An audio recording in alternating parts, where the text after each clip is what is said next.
his parents brought me to the principal of our local school in Peekskill for the future elementary school. He tested, I passed, I was enrolled in September,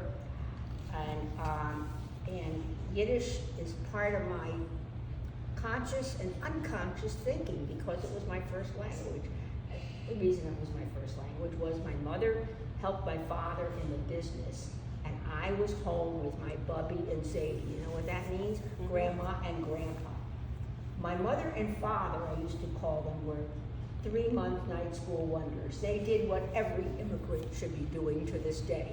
They got off the boat that they had come in on, and they checked in where they were living, and they enrolled in night school.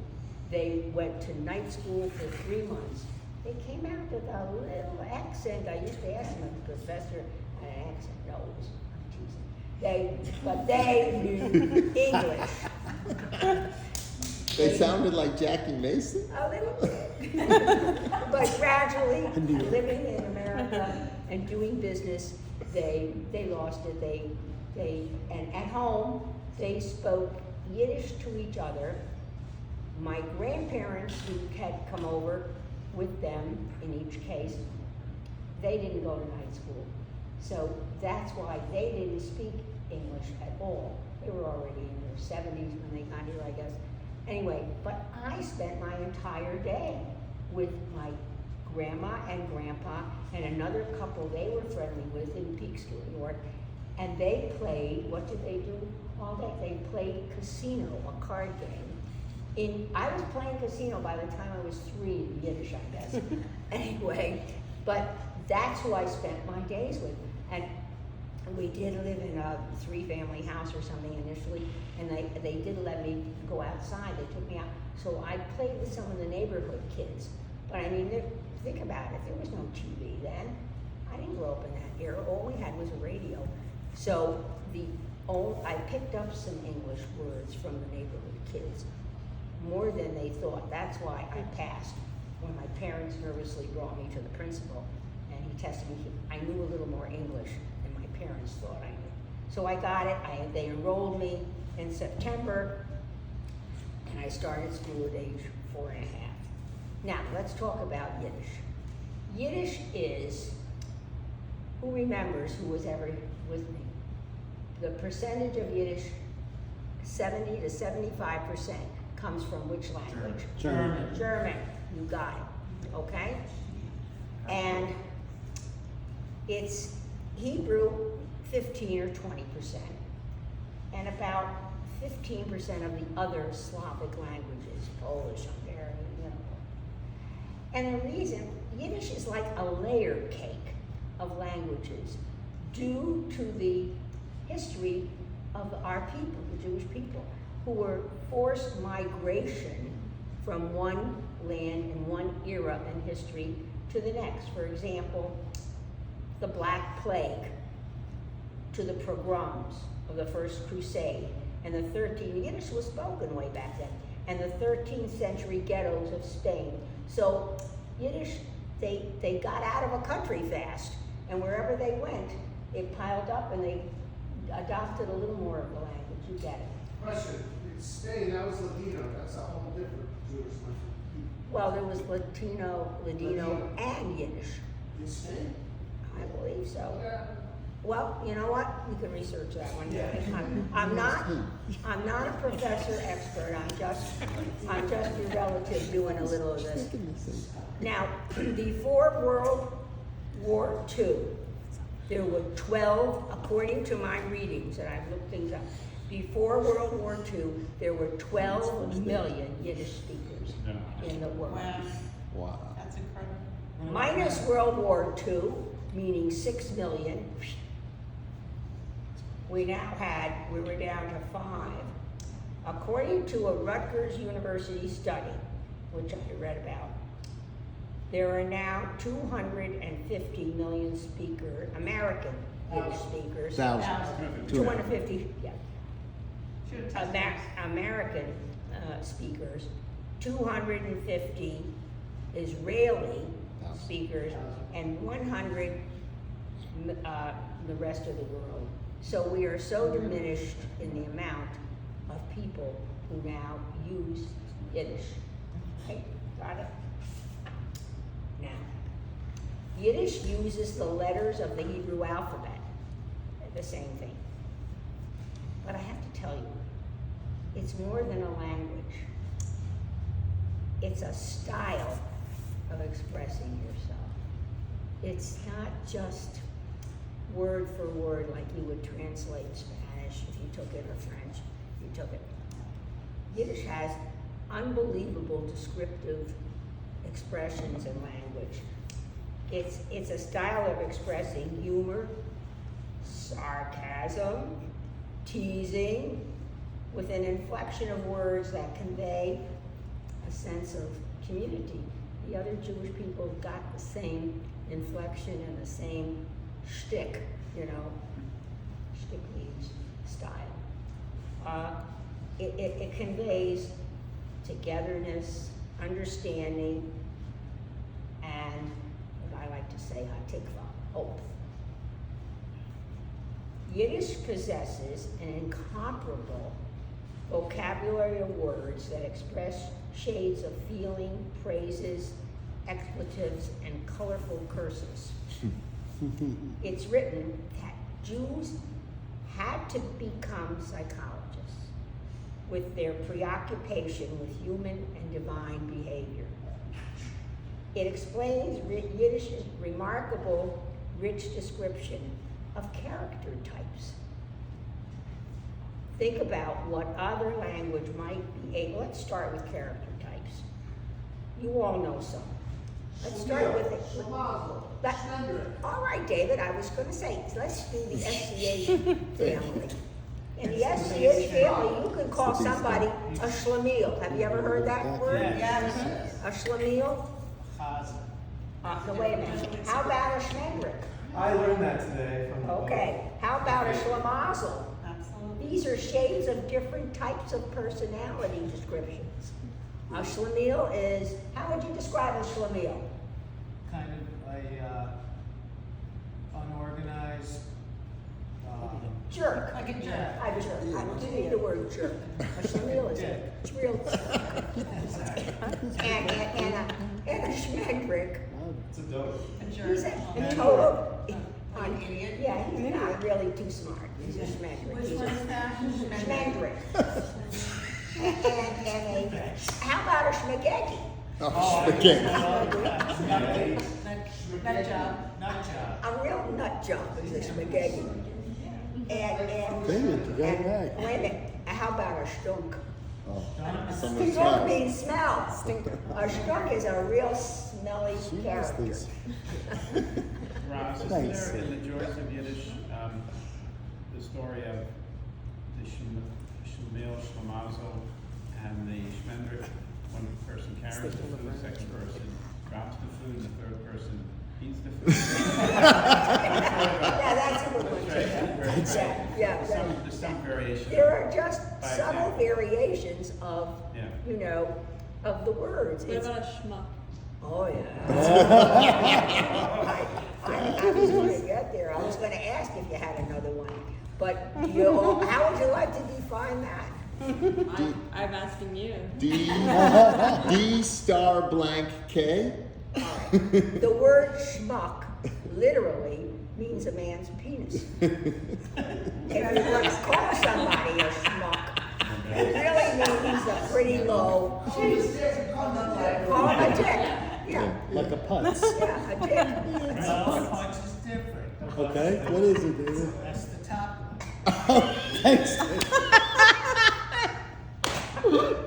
All right, then let's What get, detail? wait a minute, now, here's some other words that you may not know. How about a klutz? Have you heard Clumsy. that? That's Yiddish. Clumsy. A klutz is clumsy. Yeah. Oh, here's one I love. How about a kvetch? Oh, yeah. A real Complainer. A whining complainer is a kvetch. Okay, But a cavalling well, that's is different. what we talked about this Right. morning. Yeah, So but that's the that's, opposite. like I mean, opposite of fetch. but, Uh-huh. wait a minute. No, that's Kvelling pride. is, first of all, kvelling is not a noun, it's a verb.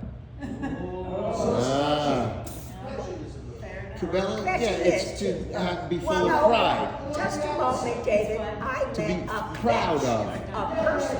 Yeah. Yeah. But kvetching, if you want to make it a verb, you add the ing, of course. This is normal. Well, yeah, just on that That's- topic, so a person can be a fetch, they can also fetch. Right. Yes. A person can kvel, Yeah. but there isn't really a kvel. Yes, there is. Yeah. We can kvelling. Today, we became kvellers, Yes. and we were kvelling from the stories we heard. And So it you be in can a add, fetching mood. It's not just a- And the title was, Who Wants to Make a Milkowitz Vel? yes. So, you know, depending on the prefix or the suffix, you can change the word a bit, but the basic word is the noun that we are discussing right now. And another, here, how about a chazer? Yeah. That, Pig. a chazer literally means a pig. Yeah. Well, that's from Hebrew.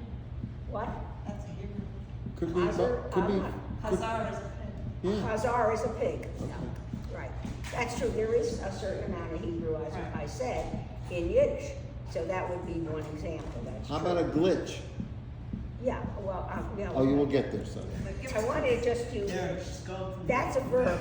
I'm trying to, I want to do some of the nouns first Look at the nouns to there. back up my point Okay. that Yiddish is very descriptive of characters to such a finite degree that no other language, we believe, matches it.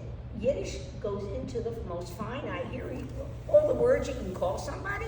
I mean, all the character studies there are. I mean, where did you ever hear of that? But there are verbs also, but I'm talking about the noun. For example, also a nebbish. Oh, Nerd. Like a sad sad. A nerd. a real nerdy kind of guy is a nebbish, a girl. Yeah. Yeah, but nerds are now in our society, nerds can be highly skilled. Nebbish is No, not they're skilled. more- No, nebbish doesn't have high skill. Kind of No, we today have changed nerding because That's of just high-tech that's stuff. Yeah. We kind of attributed, hello, welcome.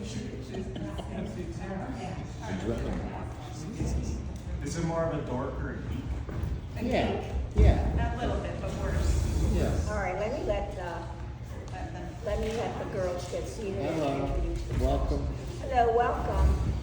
Would you just introduce yourself, who you are?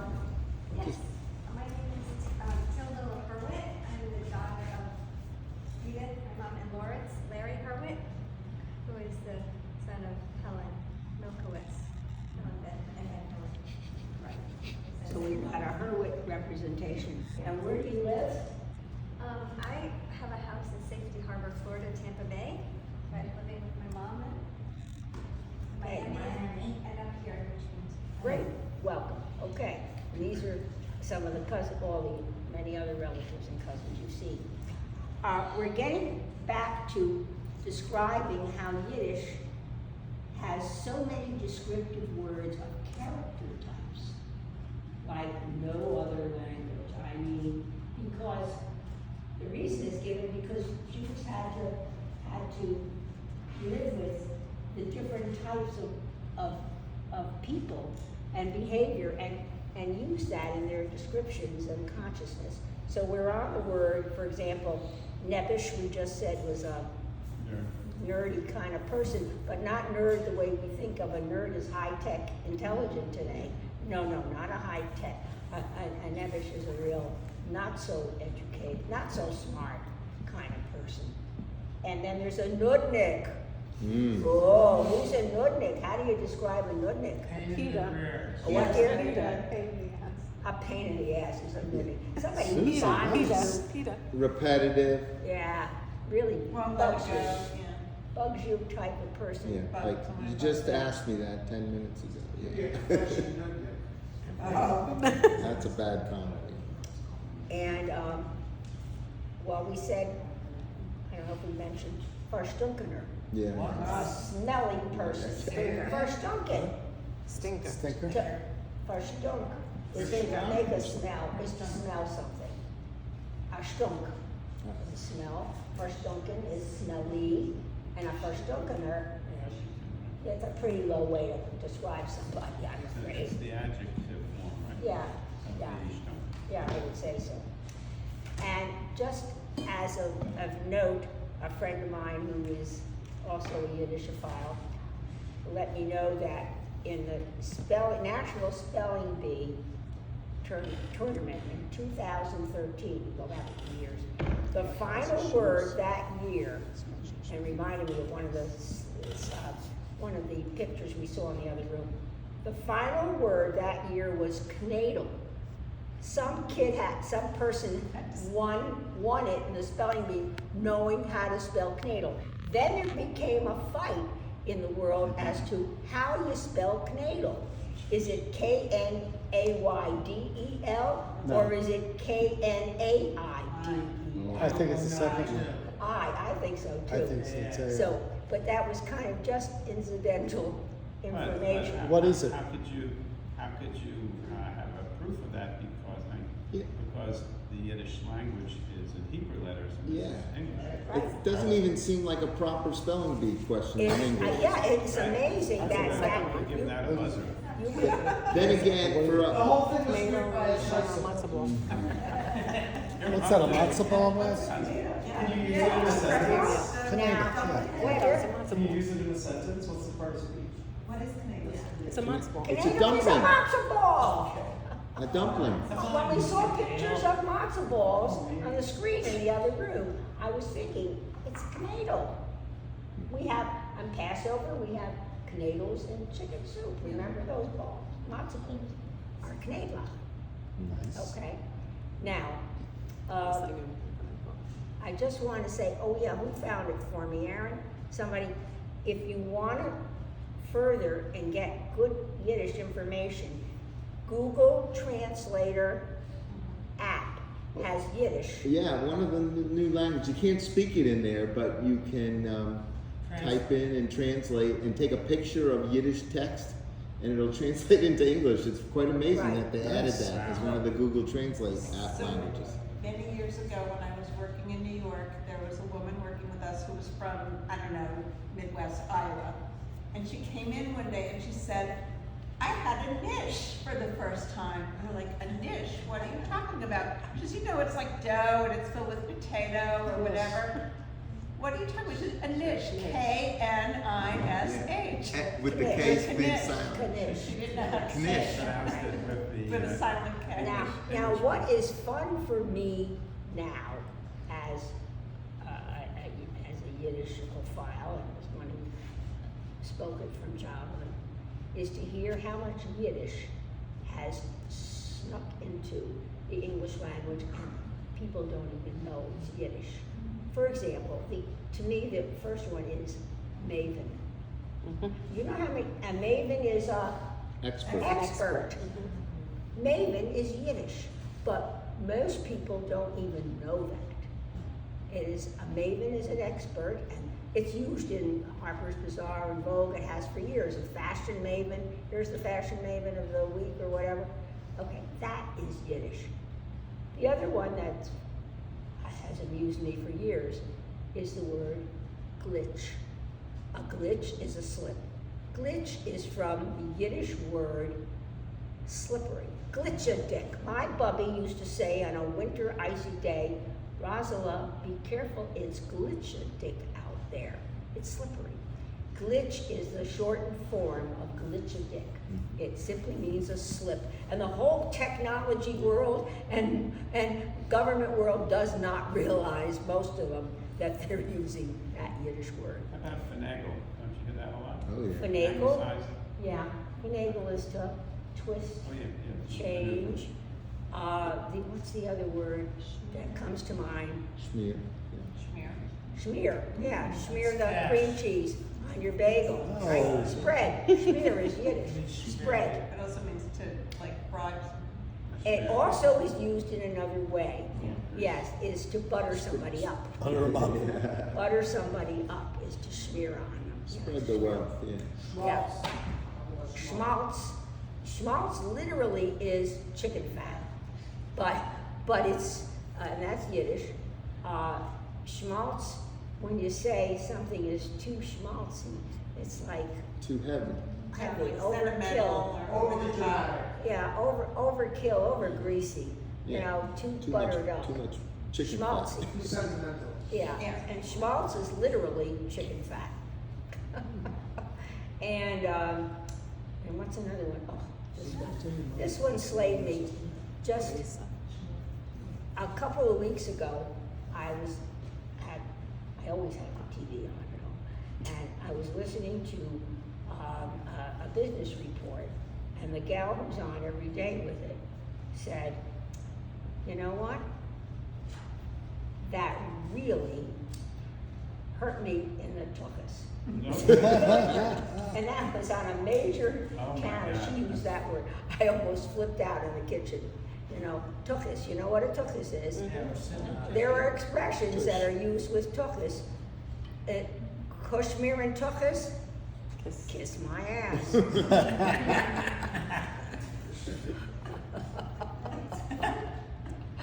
And oh, there's a one that I love that my family always used.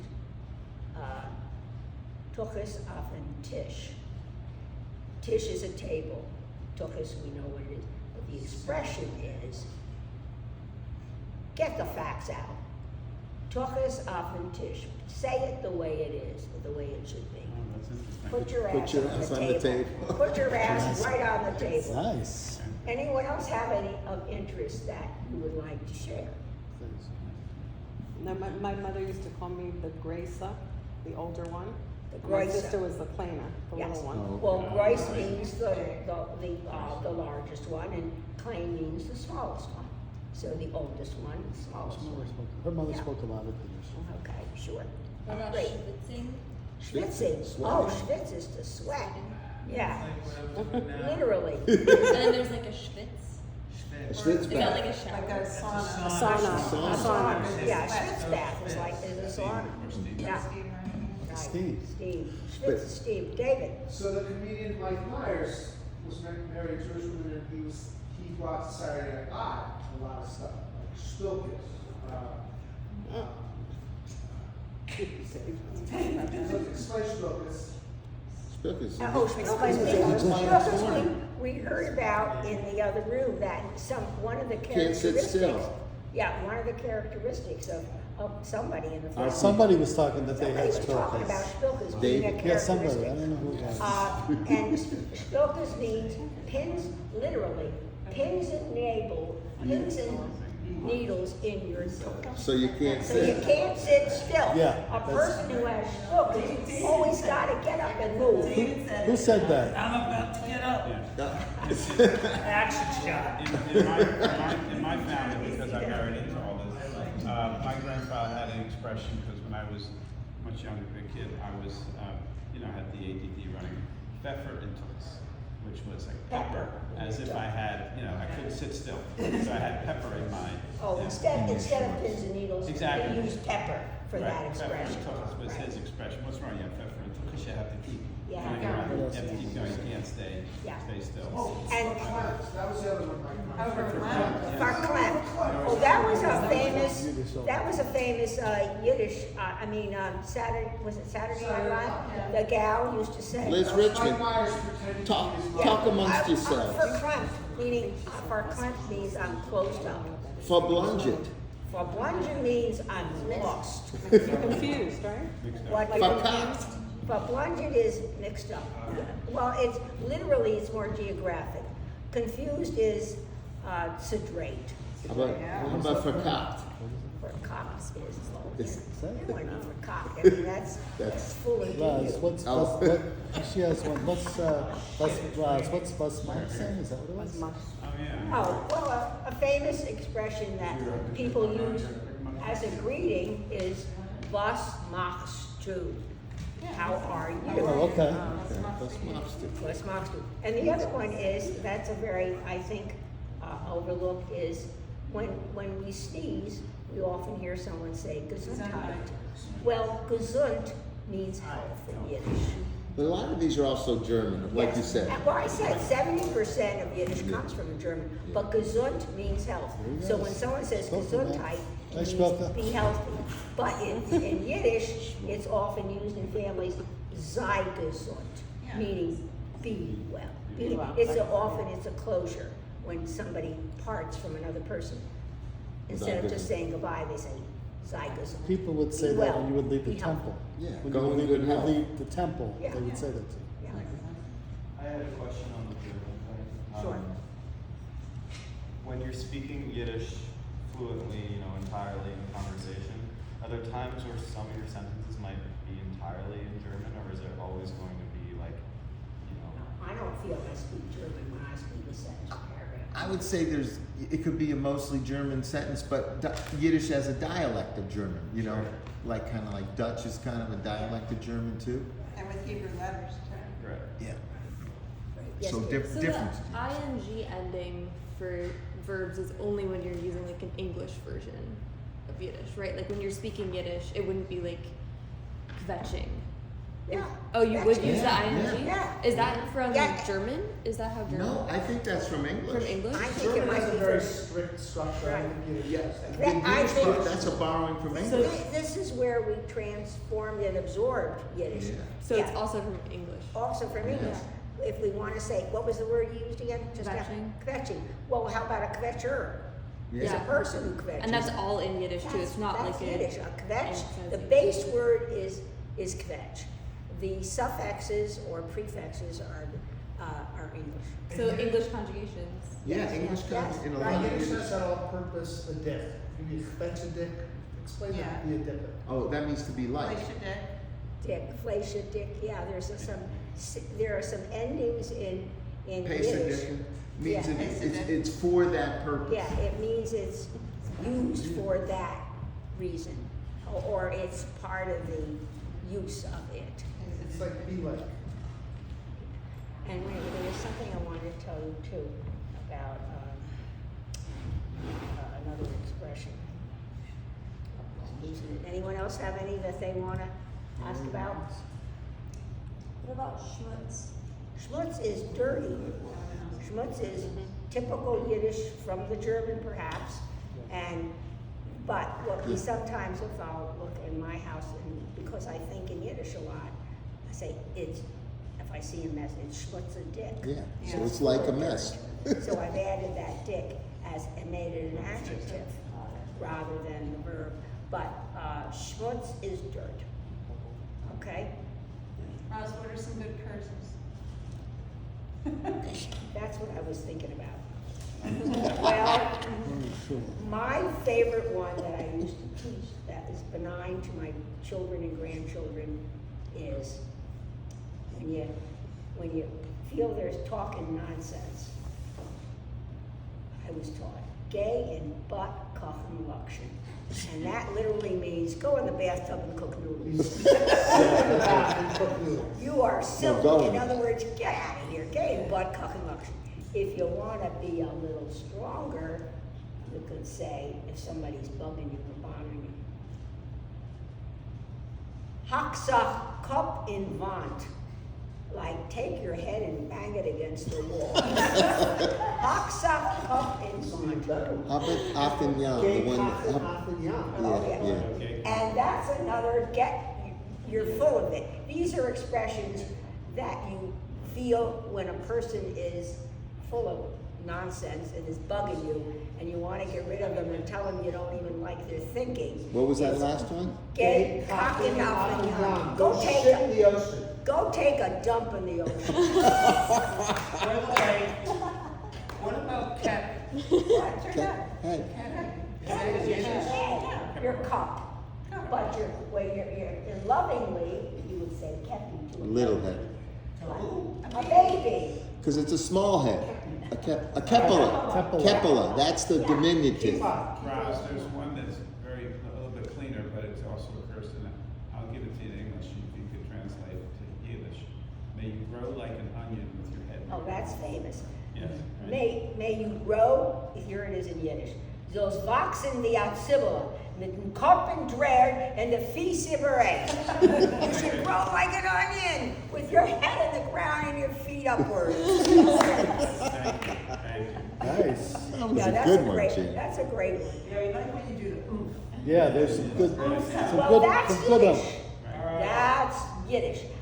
When you see people speaking Yiddish, it's very often more animated than you've seen other people. Yeah. Unless they're speak other Italian. language. Italians also, that's true, are a bisl that way. But Yiddish speaking people, usually, it's almost A lot of body language. It's a lot of body language in it too. That's why they're such good actors. Well, as they say, and sometimes it's to our detriment when people want to say how many Jews are out there in the world and are too prominent. The entire era of high-level comedians, Jack Benny, Eddie Cantor, Milton Berle, all of them were Jewish Yeah. comedians. The Borscht Belt. They were Borscht Belt people who performed there, and they were. Vaudeville. Pardon? Back to vaudeville, yeah. And yes, after the vaudeville Bill too. Bro, shout out to Sarah Silverman. Sarah Silverman. That's a new Yeah. generation. Yeah. She's one of the few. Jackie Mason. But the basic original comedians who ran the shows and the Catskills and everywhere were these Jewish great stars. Eddie Cantor, Early Hollywood. Lenny Bruce. Right. Right. So, and let's see. I'm trying to think of some other expressions that we like to hear. Well, there are many curse expressions, and Yiddish has a lot of those. So we've gone over a few already. Did you bring the handouts? What, dear? The paper, the handouts that you printed? Yeah, I have that. Yeah, my mother, I think, used to say nourish. Well, I'm Yeah, not, okay. Narishkeit, Here it is. The noun is nar. A Fool. nar is a A fool, fool. literally. Narishkeit Foolish. is the adjective meaning foolishness. Such narishkeit, Abraham might say. Yiddish, that's a nice word, isn't it? Yeah, Yiddishkeit.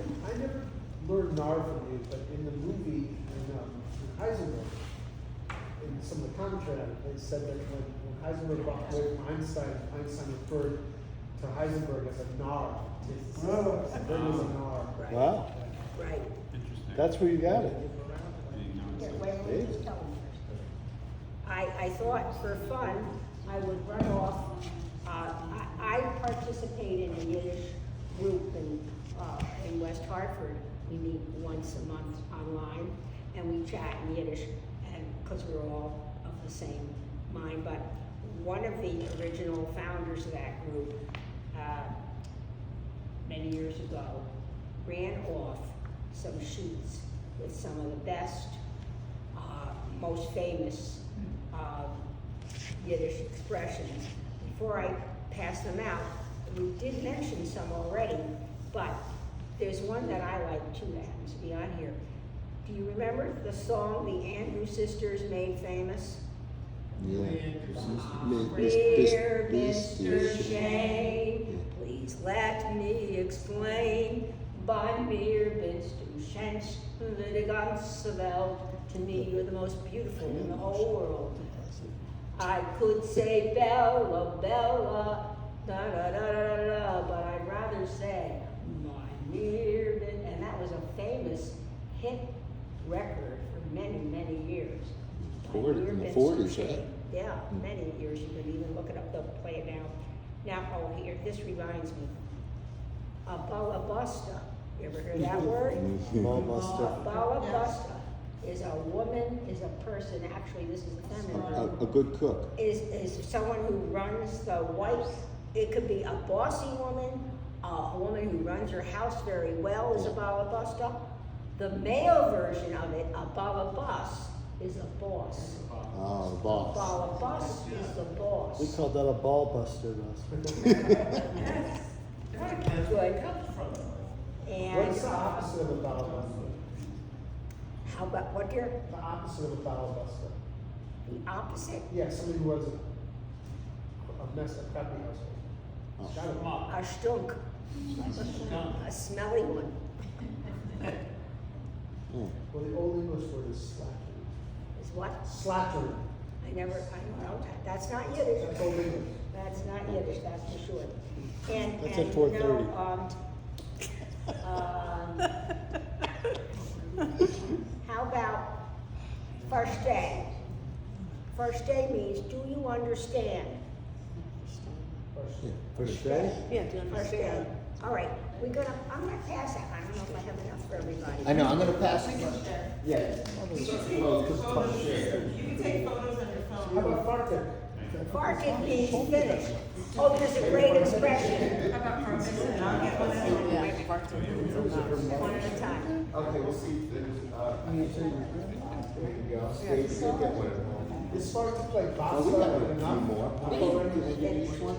Up to you. Farting, David asked what is farting. Farting means finished. Enough. Enough. Enough. As a Done. matter of fact, You they, taking it's share? an expression. My family. Sharing's caring this. Farting the fish. Enough. The fish is done. Don't talk about that subject anymore. Farting. Over. Oh, I thought the Fartik, the fish was you talking to me about going fishing. I don't want to go fishing, but Fartik. No, No, farting. that's you. Enough of that. Enough of that. Oh, good. I had enough. We had enough for the. Oh, great. I'm so glad. So you can look at some of these expressions and enjoy them, and pronunciation is, of course, And talk amongst Oh, that's what your yourselves. father used to say. Shanda.